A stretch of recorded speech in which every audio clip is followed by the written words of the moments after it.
Dando continuidade, agora entraremos na teoria de Darwin, ou Charles Darwin. A história de Charles Darwin é bastante pertinente e bem interessante, gente. Porque ele foi um grande evolucionista que, vou dizer assim, ele chegou perto do que realmente fez com que variou tantos seres vivos, essa questão da variabilidade genética. Que fator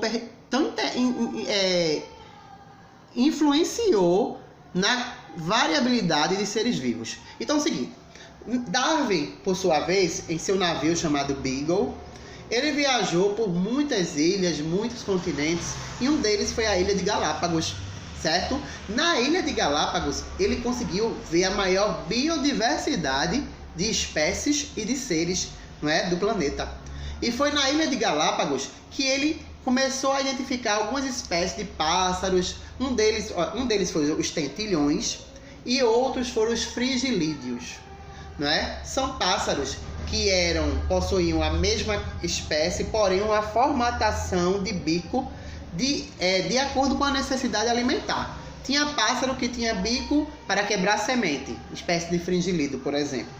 Tinha frigilídeo que tinha bico para capturar peixe. Outros para se alimentar de plantas. Então, era um bico adaptado para cada situação, cada espécie. Então, o que Darwin concluiu quando ele fez a observação de diversas espécies de frigilídeos com adaptações alimentares diferentes? Então, ele começou a perceber que o meio ambiente, de acordo com a necessidade alimentar, selecionava os seres vivos, certo?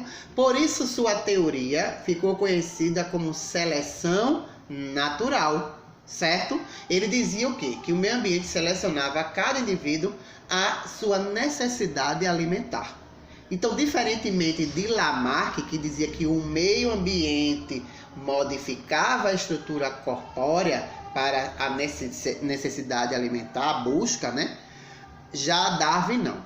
Darwin quase chegou perto.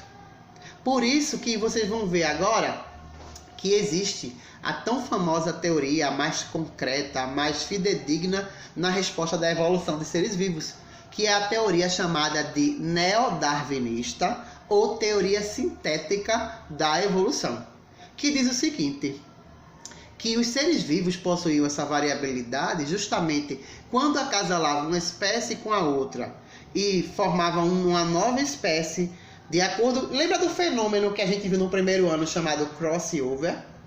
Pronto, gente. O crossover foi o fenômeno fundamental para o entendimento da evolução dos seres vivos.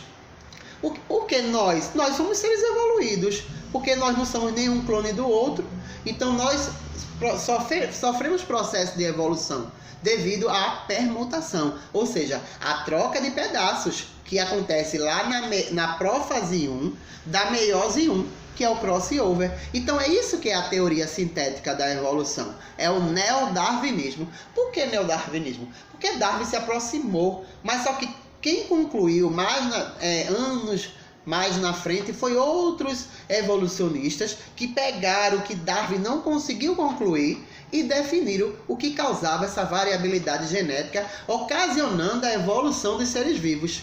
Então, nós hoje vimos 3 teorias: lamarquismo, darwinismo e neodarwinismo. Cuidado, viu, gente? No Enem, eles podem falar neodarwinismo ou teoria sintética da evolução, tá bom? Então vimos que cada uma tem um processo e que quem finalizou foi o neodarwinismo, o que causava essa variabilidade genética entre os seres vivos, certo? Então agora vocês vão ficar com a atividade.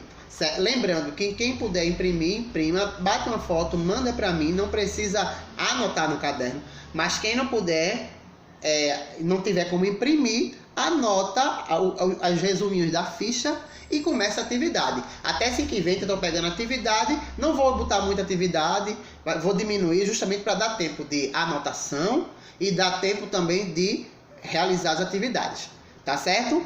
Uma boa aula para vocês, qualquer coisa estou aqui até 5h20. Tchau, tchau, gente.